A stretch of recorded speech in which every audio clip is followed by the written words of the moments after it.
जय हिंद साथियों। उन्नयन ज्ञान जीएस एकेडमी पर आप सभी का स्वागत है। चलिए आज की क्लास में हम लोग 1857 की क्रांति के बारे में पढ़ते हैं। पिछले क्लास में 1857 की क्रांति के बारे में आप लोगों को हमने उसके बारे में अवगत करवाया कि 1857 की क्रांति क्यों हुई थी, उसके जो है तात्कालिक कारण क्या थे, उसके राजनीतिक कारण क्या थे, उसके सामाजिक कारण क्या थे, है ना, और उसकी क्रांति कहां से होकर के कहां तक गई, उसके बारे में जो है हम लोग पिछले क्लास में पढ़ चुके थे। आज हम लोग जो है 1857 की क्रांति में आगे पढ़ेंगे कि यह 1857 की क्रांति कहां तक प्रसारित हुई, है ना। दिल्ली के बारे में हम लोग पिछले क्लास में पढ़ चुके थे कि 1857 की क्रांति जब दिल्ली पहुंचती है तो दिल्ली से जो है उसका नेतृत्व बहादुर शाह जफर करता है। कौन करता है? बहादुर शाह जफर करता है। और जब 1857 की क्रांति दिल्ली से दबा दी जाती है 1857 की क्रांति को, तो ये क्रांति जो है दिल्ली के साथ साथ कई सारे क्षेत्र में फैला। दिल्ली के साथ साथ कई सारे क्षेत्र में इसका प्रसार हुआ, जैसे कि अवध और लखनऊ।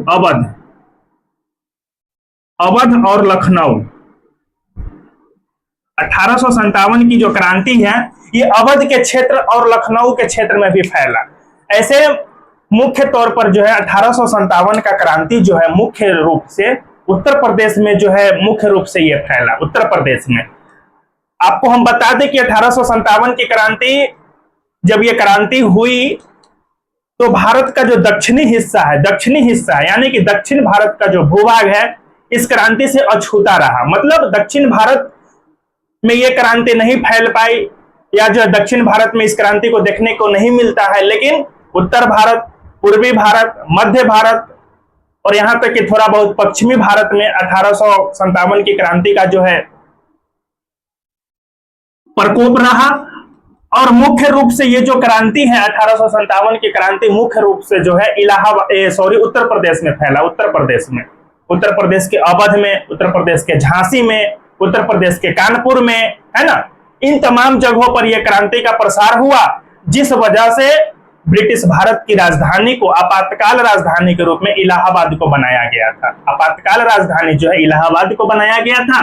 तो साथियों आइए देखते हैं अवध और लखनऊ में क्या हुआ। अवध और लखनऊ के क्षेत्र में क्या हुआ, जिसको हम लोग अभी अयोध्या जो है उसको जो है उस समय अवध के क्षेत्र के नाम से जाना जाता था। अवध के क्षेत्र के नाम से जाना जाता था और अवध की राजधानी लखनऊ हुआ करते थे। अवध की राजधानी साथियों लखनऊ हुआ करते थे। ठीक, तो अवध का जो अंतिम नवाब वाजिद अली शाह रहता है, अवध का जो अंतिम नवाब वाजिद अली शाह रहता है, तो इसका जो पुत्र रहता है, इसकी जो पत्नी रहता है बेगम हजरत महल, वाजिद अली शाह की पत्नी बेगम हजरत महल, और इसका पुत्र रहता है बिरजिस कादिर। तो अवध का अंतिम नवाब वाजिद अली शाह होता है और वाजिद अली शाह चाहता है कि मेरा पुत्र बिरजिस कादिर जो है अवध का अगला नवाब बने। लेकिन डलहौजी क्या करता है? डलहौजी जब वो राज्य हड़प नीति के तहत अपने ब्रिटिश साम्राज्य का विस्तार कर रहा होता है, डलहौजी, या गोद निषेध प्रथा के तहत ब्रिटिश साम्राज्य का विस्तार कर रहा होता है डलहौजी, तो अवध के क्षेत्र में गोद निषेध प्रथा लागू नहीं हो रहा था। क्यों लागू नहीं हो रहा था? क्योंकि वाजिद अली शाह को एक पुत्र था जिसका नाम था बिरजिस कादिर। तो डलहौजी क्या करता है? अवध के ऊपर कुप्रशासन का आरोप लगाते हुए अवध को अपने साम्राज्य में मिला लेता है। अब कुप्रशासन का आरोप कैसे लगाया? तो डलहौजी एक अंग्रेज अधिकारी जेम्स आउटरम को भेजता है अवध में, निरीक्षण करने के लिए भेजता है जेम्स आउटरम को कि आप जो है जाकर के अवध में यह पता लगाइए, जांच पड़ताल कीजिए कि अवध का शासन प्रशासन किस तरीके से चल रहा है। तो जेम्स आउटरम रिपोर्ट सौंपता है और रिपोर्ट में यह रहता है कि अवध का जो शासन प्रशासन है एकदम ध्वस्त है, मतलब शासन प्रशासन अच्छे तरीके से नहीं चल रहा है। तो डलहौजी को प्रशासन का आरोप लगाते हुए अवध को अपने ब्रिटिश साम्राज्य में मिला लेता है, जबकि वाजिद अली शाह की जो पत्नी बेगम हजरत महल रहती है, बेगम हजरत महल चाहती है कि अवध का जो अगला नवाब है, वो अवध का जो अगला नवाब है, मेरा पुत्र बिरजिस कादिर बने, मेरा पुत्र बिरजिस कादिर बने। तो बेगम हजरत महल के हाथ से जब अवध पर कुप्रशासन का आरोप लगाते हुए डलहौजी अपने ब्रिटिश साम्राज्य में मिला लेता है, यानी ये कह सकते हैं कि बेगम हजरत महल के हाथ से या वाजिद अली शाह के हाथ से जब अवध चला जाता है, तो बेगम हजरत महल अपने पुत्र बिरजिस कादिर के साथ 1857 की क्रांति में, जून 1857 में इस क्रांति में कूद पड़ती है। इस क्रांति में जो है बेगम हजरत महल अपने पुत्र बिरजिस कादिर के साथ कूद पड़ती है, ठीक। और बेगम हजरत महल को आप याद रखेंगे कि इतिहास में महक परी के नाम से भी जाना जाता है। महक परी, बेगम हजरत महल को इतिहास में महक परी के नाम से भी क्या किया जाता है, जाना जाता है, ठीक। और जब 1857 की क्रांति में बेगम हजरत महल अपने पुत्र बिरजिस कादिर के साथ कूद पड़ती है, तो अवध में जो 1857 की क्रांति फैली, तो इसको दबाने के लिए हेनरी और लॉरेंस अधिकारी आया। हेनरी आया, लॉरेंस आया और ये सब के सब मारा गया। हेनरी आया, लॉरेंस आया, ये सब के सब मारा गया। उसके बाद मार्च 1858 आते आते कैंपबेल के नेतृत्व में इस क्रांति को दबा दिया गया। इस क्रांति को जो है कैंपबेल के नेतृत्व में जो है क्या किया गया, दबा दिया गया, है ना। और जब कैंपबेल के नेतृत्व में 1857 की क्रांति को अवध से दबा दिया गया, तब बेगम हजरत महल जो है भाग करके कहां चली जाती है, नेपाल चली जाती है। अपने पुत्र बिरजिस कादिर के साथ बेगम हजरत महल भाग करके नेपाल चली जाती है। और अवध का जो ये 1857 की क्रांति अवध के क्षेत्र में जो फैली, ये अपने आप में बहुत विस्तारित क्रांति हुआ। अवध के क्षेत्र में बहुत बड़ा इस क्रांति ने अवध के क्षेत्र में अपने स्वरूप को बहुत बड़ा कर लिया, क्योंकि अवध के क्षेत्र में इस क्रांति में अवध के आम जनता ने भी भाग लिया था। वहां की आम जनता ने भी बेगम हजरत महल को मदद करने के लिए अवध के आम जनता ने भी इस क्रांति में भाग लिया अवध के क्षेत्र में, ठीक। तो इस चीज को जो है आप ध्यान में रखेंगे। और जब बेगम हजरत महल नेपाल भाग जाती है और वहीं नेपाल में रहते हुए इसकी मृत्यु हो जाती है, तो नेपाल में ही एक जामा मस्जिद है काठमांडू में एक जामा मस्जिद, और वही जामा मस्जिद में बेगम हजरत महल को क्या कर दिया जाता है, दफना दिया जाता है।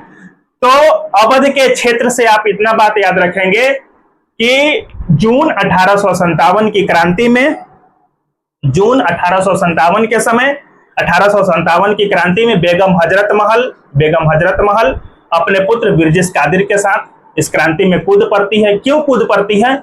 क्योंकि उसको अवध का क्षेत्र चाहिए था। डलहौजी अवध के ऊपर कुप्रशासन का आरोप लगाते हुए अवध को अपने ब्रिटिश साम्राज्य में मिला लिया था, इसलिए बेगम हजरत महल 1857 की क्रांति में भाग लेती है।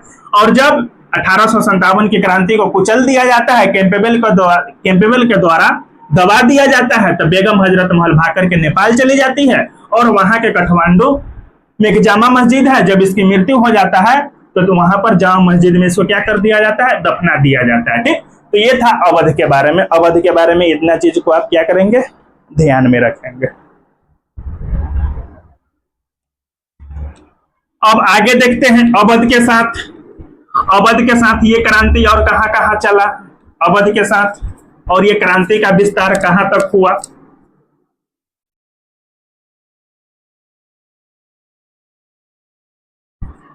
अवध के साथ साथ दिल्ली और अवध के साथ साथ ये क्रांति जो है कानपुर में भी हुआ। कानपुर अब कानपुर में क्यों हुआ, तो इस चीज को आप ध्यान में रखेंगे। कानपुर में क्यों हुआ? कानपुर में भी ये क्रांति जो है जून 1857 में कानपुर में हुआ था। कानपुर में क्यों हुआ था? तो इसका नेतृत्व जो है, कानपुर में जो ये क्रांति हुआ, इसका नेतृत्व कर रहे थे नाना साहब। नाना साहब। और नाना साहब के बचपन के नाम था धोंधू पंत, धोंधू पंत, धोंधू पंत। और वहीं अगर कानपुर से सैन्य नेतृत्व की बात करें, सैन्य नेतृत्व की बात करें तो कानपुर से सैन्य नेतृत्व कर रहे थे तात्या टोपे, तात्या टोपे, तात्या टोपे। और तात्या टोपे के बचपन का नाम था रामचंद्र पांडुरंग, रामचंद्र पांडुरंग, रामचंद्र पांडुरंग। अब आइए समझते हैं यहां पर हुआ क्या था कि कानपुर में यह क्रांति क्यों हुआ, उस चीज को आप समझते हैं। तो साथियों हुआ क्या था कि मराठा के अंतिम जो पेशवा हुए, मराठा के अंतिम पेशवा हुए, जो अंतिम पेशवा हुए उनका नाम था बाजीराव द्वितीय। मराठा के अंतिम पेशवा हुए उसका नाम था बाजीराव द्वितीय। बाजीराव द्वितीय जो है अंतिम मराठा पेशवा हुआ। जब मराठा पेशवा अंतिम बाजीराव द्वितीय हुआ तो इसको क्या कह दिया गया अंग्रेजों के द्वारा, अंग्रेजों के द्वारा जो है बाजीराव द्वितीय को कानपुर भेज दिया गया। और पेशवा जो है पूना के क्षेत्र में रहता था, पेशवा जो है पूना के क्षेत्र में रहता था। पेशवा कहां रहता था साथियों? पूना के क्षेत्र में रहता था, ठीक है, पूना के क्षेत्र में रहता था। तो 1818 के आसपास, 1818 के आसपास, 1818 के आसपास हेस्टिंग्स क्या करता है? हेस्टिंग्स उस समय जो है 1818 के आसपास भारत का गवर्नर जनरल रहता है लॉर्ड हेस्टिंग्स, लॉर्ड हेस्टिंग्स रहता है। लॉर्ड हेस्टिंग्स 1818 के समय भारत के गवर्नर जनरल के पद पे रहता है। लॉर्ड हेस्टिंग्स क्या करता है? पेशवा के पद को समाप्त कर देता है। लॉर्ड हेस्टिंग्स पेशवा के पद को समाप्त कर देता है।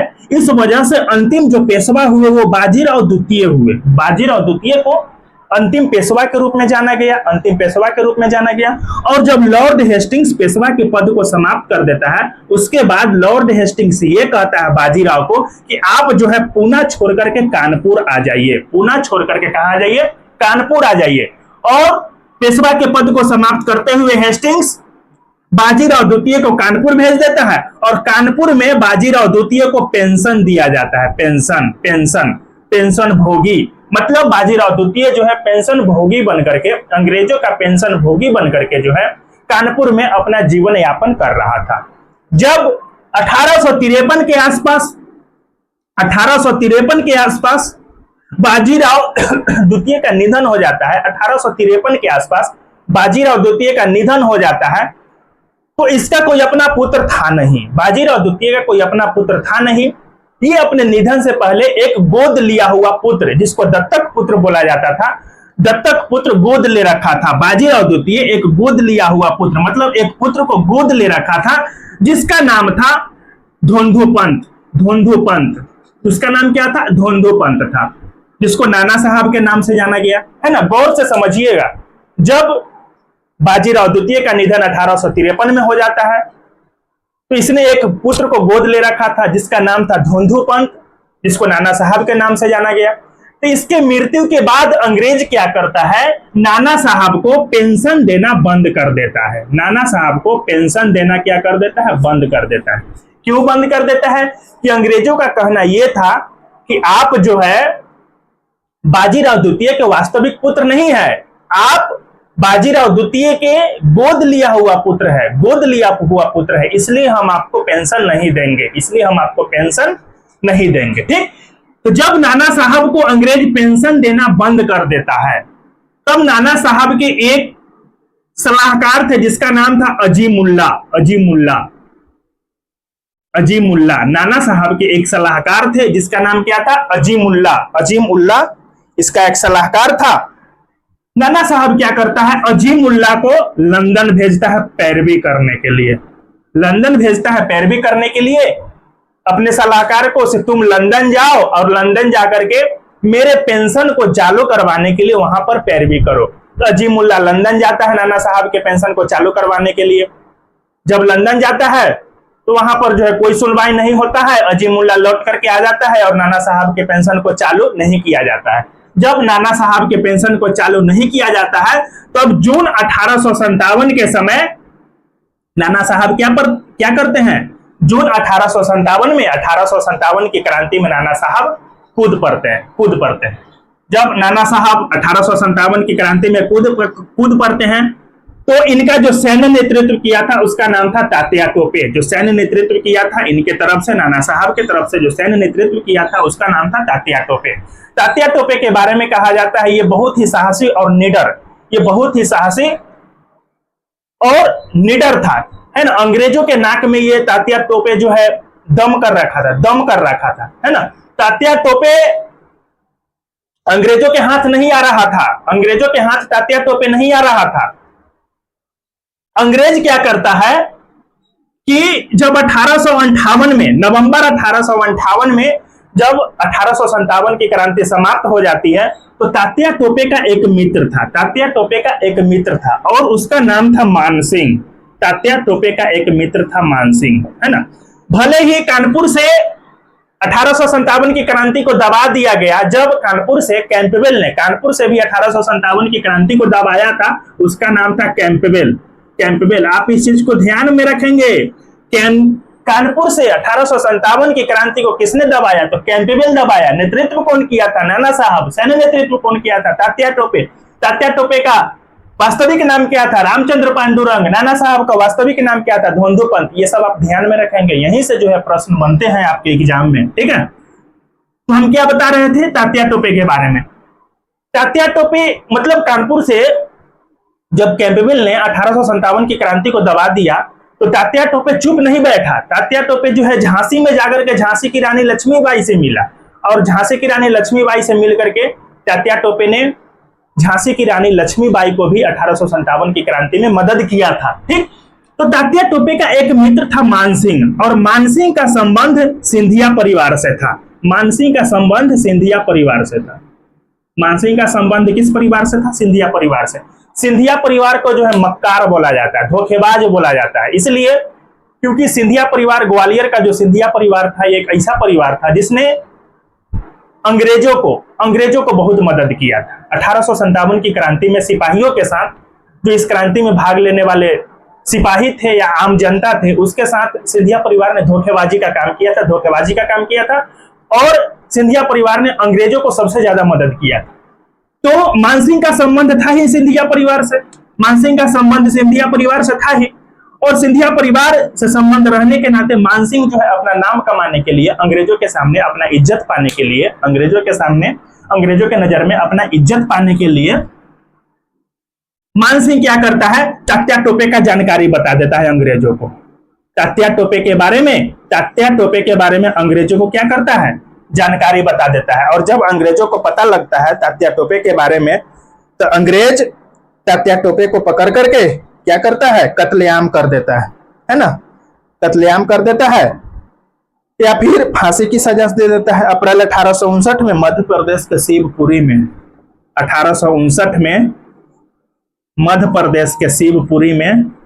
प्रदेश के शिवपुरी में क्या करता है? तात्या टोपे को अंग्रेज फांसी पर लटका देता है। बताइए, ये क्रांति की शुरुआत हुई 10 मई 1857 को। नवंबर 1858 होते नवंबर 1858 आते जितने भी जगह से ये क्रांति फैल रही थी, सारे जगह से इस क्रांति को दबा दिया गया। नवंबर 1858 आते इस क्रांति को सारे जगह से दबा दिया गया। लेकिन तात्या टोपे के बारे में मानसिंह जब जानकारी दे देता है तो 1859 में तात्या टोपे को मध्य प्रदेश के शिवपुरी नामक जगह पर तात्या टोपे को अंग्रेज क्या करता है? फांसी पर लटका देता है। नाना साहब के बारे में एक चीज और आप सुनेंगे कि नाना साहब के बारे में कहा जाता था कि ये द्विधारी तलवार के समान थे। मतलब नाना साहब के मन में यह था कि मेरा पेंशन किसी तरह से चालू हो जाए, इसलिए 1857 की क्रांति में कई जगह पर ये अंग्रेजों को भी मदद किए थे। ये अंग्रेज के नजर में अच्छा बनना चाहते थे कि हम अंग्रेज के नजर में अच्छा बन जाएंगे तो अंग्रेज क्या करेगा? मेरा पेंशन चालू कर देगा। लेकिन चालू तो हुआ नहीं। इन्हीं से संबंधित एक घटना है, उस घटना का नाम है सती चौरा कांड। 1857 की क्रांति से संबंधित एक कांड है जिसका नाम है सती चौरा कांड। हुआ ये था कि सती चौरा घाट जो है ये कानपुर में गंगा नदी के तट पे है। कानपुर में गंगा नदी के तट पर एक घाट है जिसका नाम है सती चौरा घाट। सती चौरा घाट।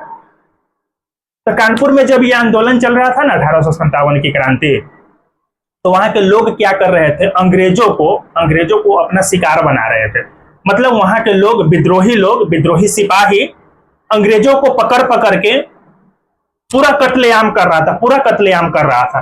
तो वहां एक अंग्रेज परिवार था, वहां पर सती चौरा के पास में एक अंग्रेज परिवार था, और उस परिवार को नाना साहब ने यह आश्वासन दिया था कि हम आपको सही सलामत सती चौरा घाट के रास्ते हम आपको सही सलामत जो है निकाल देंगे। तो सुबह में क्या होता है, सुबह का समय था, अंग्रेज परिवार था और उसको जानने मानने वाले जितने भी लोग थे 250-300 के आसपास सारे अंग्रेज सती चौरा घाट के आसपास क्या होते हैं, एकत्रित होते हैं। 350 या 350 के आसपास जो है अंग्रेज क्या करते हैं, सती चौरा घाट के आसपास एकत्रित होते हैं, क्योंकि नाना साहब ने इनको आश्वासन दिया था कि हम आपको सही सलामत यहां से बचा करके घाट के रास्ते हम आपको निकाल देंगे। लेकिन जैसे ही सिपाही विद्रोहियों को पता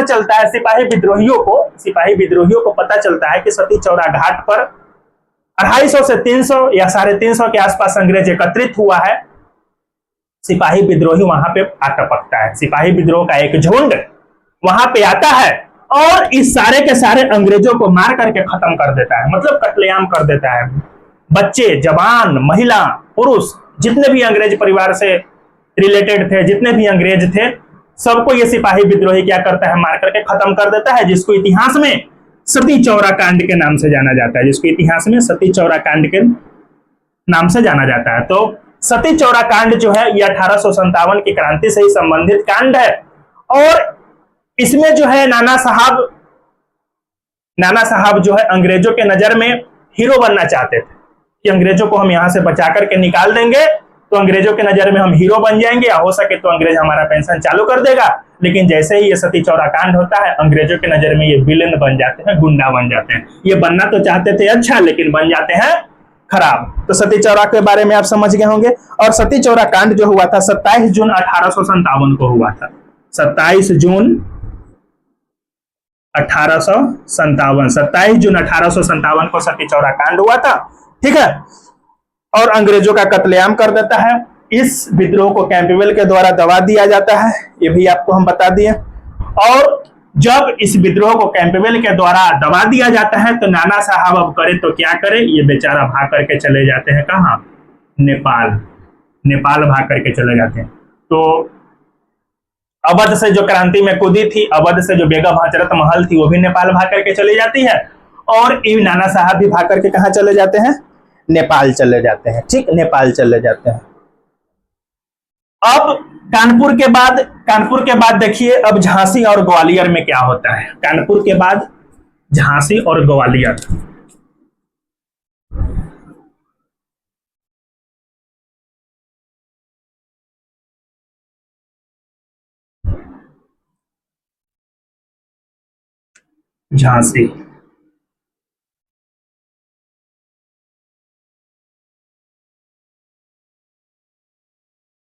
झांसी और ग्वालियर, है ना। ये भी क्रांति जो है यहाँ पर जून 1857 में अपना रुद्र रूप ले लिया था, और यहां से जो है नेतृत्व कर रही थी झांसी की रानी लक्ष्मीबाई। लक्ष्मीबाई का जो है जन्म हुआ था 1828 में। लक्ष्मीबाई का जन्म 1828 के आसपास उत्तर प्रदेश के बनारस के गोलघर में हुआ था इनका जन्म। बनारस के गोलघर में लक्ष्मीबाई का जन्म हुआ था, और लक्ष्मीबाई का जो है विवाह गंगाधर राव से कर दिया गया था। गंगाधर राव, और गंगाधर राव जो थे झांसी के महाराज थे, झांसी के राजा थे। झांसी के महाराज कौन थे, गंगाधर राव थे, और गंगाधर राव से झांसी की रानी लक्ष्मीबाई का विवाह कर दिया गया था। कहा जाता है कि लक्ष्मीबाई जब छोटी थी तो ये अपने पिता के साथ जो है गंगाधर के दरबार में गई थी। गंगाधर वहां झांसी का राजा था, ये अपने पिता के साथ जो है गंगाधर के दरबार में गई, गंगाधर राव के दरबार में गई। तो झांसी की रानी जो है, ये सॉरी लक्ष्मीबाई जो है, गंगाधर की राव, सॉरी क्या बोल रहे थे, हाँ गंगाधर राव क्या करता है, गंगाधर राव को लक्ष्मीबाई पसंद आ जाती है, लक्ष्मीबाई पसंद आ जाती है, ये रहता राजा तो रहता ही है, लक्ष्मीबाई से शादी कर लेता है, लक्ष्मीबाई से शादी कर लेता है। और लक्ष्मीबाई से शादी कर लेता है तो दोनों के बीच, लक्ष्मीबाई और गंगाधर राव के बीच जो उम्र जो था, उम्र का अंतर बहुत था। गंगाधर पूरे मतलब कह सकते हैं कि पूरा उसका उम्र ज्यादा था, दोनों के उम्र के बीच का जो अंतर है 15-20 वर्ष के आसपास का अंतर था। इसलिए तो जो है राजतंत्रात्मक शासन जो है वो बेकार माना गया। राजतंत्रात्मक शासन को उखाड़ कर फेंकने का काम जनता ने किया। इसके पीछे का यही कारण है कि राजतंत्रात्मक शासन के ऊपर निरंकुश नहीं लगा हुआ रहता, वह निरंकुश शासन के नाम से जाना जाता, मतलब राजा के ऊपर कोई अंकुश ही नहीं था। राजा को जो मन में आता था वो अपना मन से फैसला कर लेता था। जैसे कि इसको मन किया कि हमको लक्ष्मीबाई से विवाह करना है, लक्ष्मीबाई पसंद आ गई, हमको शादी करना है तो कर लिया, राजा ही तो है, उसके ऊपर अंकुश थोड़ी ना। तो राजतंत्रात्मक शासन एक निरंकुशात्मक का प्रतीक था, मतलब निरंकुश शासन का प्रतीक था। राजा के ऊपर या शासक के ऊपर कोई शासन मतलब कोई अंकुश ही नहीं होता था, है ना, वो अपना मन से फैसला लेता था। जब लक्ष्मीबाई का शादी गंगाधर राव से हो जाता है और गंगाधर राव का कुछ दिनों के बाद निधन हो जाता है, दोनों के बीच अंतर ज्यादा था ही उम्र का, गंगाधर राव का क्या हो गया, निधन हो गया, निधन हो गया। तो झांसी की रानी लक्ष्मीबाई क्या करती है, इसको पुत्र था नहीं तो ये दत्तक पुत्र के रूप में, मतलब एक गोद लिए हुए पुत्र के रूप में दामोदर राव को अपनाती है, दामोदर राव को गोद लेती है। मतलब झांसी की रानी लक्ष्मीबाई के पति गंगाधर राव का जब निधन हो जाता है तो लक्ष्मीबाई के पास पुत्र था नहीं, ये एक पुत्र को गोद ले रखी थी जिसका नाम था दामोदर राव, दामोदर राव। लक्ष्मीबाई चाहती थी कि झांसी का जो है महाराज दामोदर राव बने, लेकिन डलहौजी, फिर से डलहौजी आ गया। डलहौजी क्या करता है, गोद निषेध प्रथा के तहत झांसी को अपने ब्रिटिश साम्राज्य में मिला लेता है। डलहौजी क्या कहता है लक्ष्मीबाई को, ये जो तुम्हारा जो पुत्र है ये गोद लिया हुआ पुत्र है, ये तुम्हारा अपना पुत्र नहीं है, इसको हम झांसी के महाराज का हम मनोनयन, मतलब झांसी के महाराज के रूप में हम इसको नहीं मानेंगे क्योंकि ये गोद लिया हुआ पुत्र है। इसी वजह से झांसी को जो है अपने ब्रिटिश साम्राज्य में मिला लेता है। और झांसी की रानी सोचती है कि यही एक अच्छा समय है और झांसी की रानी झांसी को पुनः अपने साम्राज्य में मिलाने के लिए, झांसी चाहती थी कि झांसी पुनः से मेरे हाथ में आ जाए, झांसी का जो है साम्राज्य, झांसी का महाराज मेरा पुत्र दामोदर राव बने। इसी की आस में झांसी की रानी 1857 में क्या पड़ती है, 1857 की क्रांति में झांसी की रानी कूद पड़ती है, लक्ष्मीबाई कूद पड़ती है, ठीक। और जब झांसी की क्रांति में, सॉरी 1857 की क्रांति में झांसी के तरफ से लक्ष्मीबाई कूद पड़ती है तो यहां से इस क्रांति को दबाने के लिए ह्यू रोज को भेजा जाता है, जनरल ह्यू रोज, ये अंग्रेज सेनापति था जनरल ह्यू रोज, जनरल ह्यू रोज को भेजा जाता है। और जनरल ह्यू रोज जो है झांसी की रानी लक्ष्मीबाई को मर्द की संज्ञा देता है, मर्द की संज्ञा, मतलब जो लक्ष्मीबाई थी वो युद्ध में सैनिक का कपड़ा पहन करके, सैनिक वस्त्र धारण करके मर्द जैसा युद्ध लड़ती थी, मर्द जैसा युद्ध लड़ती थी, है ना, एक साहसी होकर के, मतलब पूरे साहस से मर्द के जैसा, सैनिक के जैसा, मतलब वेशभूषा धारण करके, सैनिक के कपड़े पहन करके साहसी तरीके से जो है झांसी की रानी लक्ष्मीबाई युद्ध में भाग लेती थी। इसी चीज से प्रभावित होकर के ह्यू रोज ने झांसी की रानी लक्ष्मीबाई को मर्द की संज्ञा दिया, मर्द की संज्ञा दिया। और ह्यू रोज ने 1857 की क्रांति को झांसी के क्षेत्र में दबा दिया, सफलतापूर्वक क्या किया, ह्यू रोज दबा दिया। और झांसी की रानी लक्ष्मीबाई को तलवार से कहा जाता है कि चोट लग जाता है। 17 जून 1858, 17 जून 1858 को इनके सर पर तलवार से चोट लग जाता है या कट जाता है। उसके एक दिन बाद 18 जून 1858 को झांसी की रानी लक्ष्मीबाई की क्या हो जाता है, मृत्यु, यानी कि निधन हो जाता है, निधन हो जाता है, ठीक।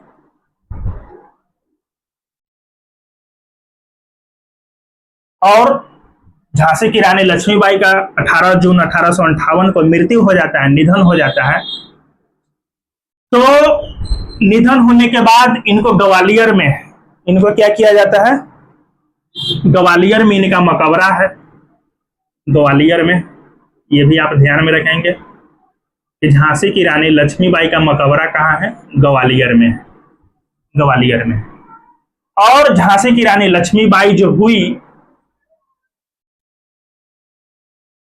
ये दूसरी वीरांगना हुई, शहीद होने वाली दूसरी वीरांगना हुई। और पहली जो वीरांगना थी अवंतीबाई लोधी थी, अवंतीबाई लोधी। अवंतीबाई लोधी जो थी, अवंतीबाई लोधी, ये पहली वीरांगना थी। इस 1857 की क्रांति में शहीद होने वाली पहली वीरांगना अवंतीबाई लोधी थी। और वहीं दूसरी वीरांगना की बात करें तो दूसरी वीरांगना झांसी की रानी लक्ष्मीबाई। तो आप झांसी के बारे में इतना चीज को आप याद रखेंगे कि अच्छा, एक चीज आपको समझ में नहीं आ रहा है कि 1857 की जो क्रांति हो रही है, भले ही दिल्ली में हुआ हो या कानपुर में हुआ हो, है ना, या अवध में हुआ हो या झांसी में हुआ हो, ये एक, इसको कह सकते हैं, ये जो क्रांति जो है, मतलब अपने अधिकार के लिए लड़ा जा रहा है, अपने अधिकार के लिए लड़ा जा रहा है ये क्रांति, है ना। जैसे कि दिल्ली में जो क्रांति हुआ, 1857 की क्रांति दिल्ली में जो हुआ, वहां से जो ये जफर वहां से इस क्रांति का जो नेतृत्व किया था, बहादुर शाह जफर, इसको क्या चाहिए था, इसको जो है, इसके मन में ये था कि हम संपूर्ण भारत का बादशाह बने, संपूर्ण भारत का जो है क्या बने, बादशाह बने। अंग्रेज जो है बादशाह का पद छीन करके ये बोला था, अंग्रेज उसको ये कह करके नीचा दिखाया था कि अब आपको बादशाह ना कह करके राजा बोला जाएगा, राजा की उपाधि दिया जाएगा, राजा की उपाधि दिया जाएगा। तो बहादुर शाह जफर के मन में यह था कि हम जो है बादशाह बने, पूरे भारत का बादशाह बने। उसके बाद अवध में जो ये क्रांति हुआ, तो अवध का जो अंतिम नवाब था वाजिद अली शाह और बेगम हजरत महल उसकी पत्नी, वो चाह रही थी कि हमारे हाथ से अवध चला गया है तो हमें जो है अवध मिल जाए, अवध मिल जाए। कानपुर में जो ये क्रांति हुआ तो नाना साहब चाह रहे थे कि जो हमारा पेंशन चालू हो जाए, हमारा पेंशन चालू हो जाए। उसी प्रकार झांसी में जो ये क्रांति हुई, 1857 की क्रांति झांसी तक फैली, तो लक्ष्मीबाई चाह रही थी कि झांसी हमें वापस मिल जाए और जो हमारा दत्तक पुत्र दामोदर राव है वो झांसी का महाराज बने। तो कहीं ना कहीं 1857 की जो क्रांति थी, ये अपने आप में स्वार्थी क्रांति थी। सब के सब अपने स्वार्थ के लिए लड़ रहे थे, सब के सब अपने स्वार्थ के लिए ही लड़ रहे थे, ठीक। तो झांसी के बारे में आप इतना चीज को आप याद रखेंगे, है ना। कहां से कौन अंग्रेज अधिकारी क्रांति को दबाया है, इस चीज को तो आप बिल्कुल नहीं भूलेंगे। जैसे कि झांसी में अंग्रेज अधिकारी ह्यूरोज ने दबा दिया। उसी प्रकार कानपुर में कैंपबेल ने 1857 की क्रांति को दबा दिया, है ना। तो इस तरीका से जो है आपको याद रहना चाहिए। उसके बाद फैजाबाद को देखते हैं। फैजाबाद, जिसको अभी वर्तमान में अयोध्या के नाम से जानते हैं, वो कभी फैजाबाद के नाम से जाना जाता था। फैजाबाद में जो है इस क्रांति की नेतृत्व मौलवी अहमद उल्ला शाह ने किया था। मौलवी अहमद उल्ला शाह। फैजाबाद से इस क्रांति का नेतृत्व मौलवी अहमद उल्ला शाह ने किया था। मौलवी अहमद उल्ला शाह के बारे में बोला जाता है कि 1857 की क्रांति में हिंदू मुस्लिम एकता देखने को मिली थी। मतलब हिंदू और मुसलमान दोनों कंधा से कंधा मिलाकर के इस क्रांति में भाग लिए थे। तो हिंदू मुस्लिम एकता का जो प्रतीक इस क्रांति में देखने को मिला, तो हिंदू और मुसलमानों को एक करने का जो काम है, ये अहमद उल्ला शाह ने ही किया था। ये हिंदू और मुसलमानों को एक किया। हिंदू मुसलमानों को क्या किया? हिंदू और मुसलमान में एकता लाई, एकता। इन्हीं के वजह से जो है हिंदू और मुसलमान इस क्रांति में कंधा से कंधा मिलाकर के चल रहे थे। मौलवी अहमद उल्ला शाह ने इस क्रांति में मुसलमानों को जोड़ने के लिए ये चाहते थे कि अधिक से अधिक मुसलमान इस क्रांति में भाग ले। इसके लिए मौलवी अहमद उल्ला शाह ने जिहाद का नारा दिया। जिहाद का मतलब होता है धर्म युद्ध। अहमद उल्ला शाह ने कहा, यह 1857 की क्रांति महज एक क्रांति नहीं है, ये धर्म युद्ध है, ये अपने धर्म को बचाने का ये लड़ाई है, धर्म युद्ध है, जिहाद का नारा दिया, जिसके वजह से अधिक मुसलमान जो है इस क्रांति में क्या हुए, भाग लिए इस क्रांति में अधिक से अधिक मुसलमान जो है भाग लिए।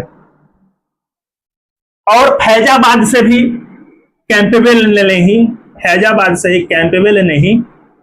नहीं इस क्रांति को क्या कर दिया, दबा दिया। ठीक उसी प्रकार जब फैजाबाद में इस क्रांति को दबा दिया गया, उसके बाद इलाहाबाद में ये भी क्रांति चल रहा था, इलाहाबाद में भी ये क्रांति चल रहा था, इलाहाबाद में भी। और इलाहाबाद से लियाकत अली, इलाहाबाद से जो इस क्रांति का नेतृत्व कर रहे थे लियाकत अली, और यहाँ पर जो है इलाहाबाद में कर्नल नील के द्वारा इलाहाबाद में चल रही 1857 की क्रांति को दबा दिया। उसके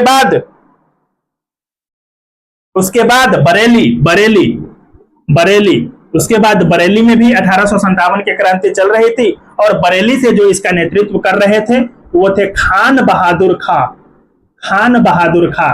बरेली से जो 1857 की क्रांति के नेतृत्व करता थे वो थे खान बहादुर खां। और यहाँ पर जो है हडसन, एक अंग्रेज अधिकारी था हडसन, बरेली से जो 1857 की क्रांति को दबाने का काम किया उसका नाम था हडसन। उसके बाद फतेहपुर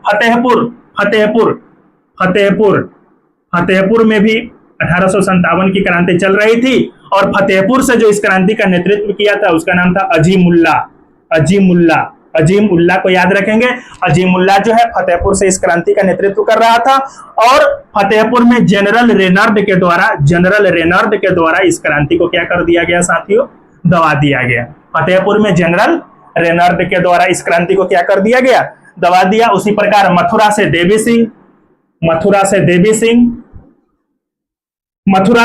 देवी सिंह इस क्रांति का नेतृत्व कर रहे थे, और मेरठ से कदम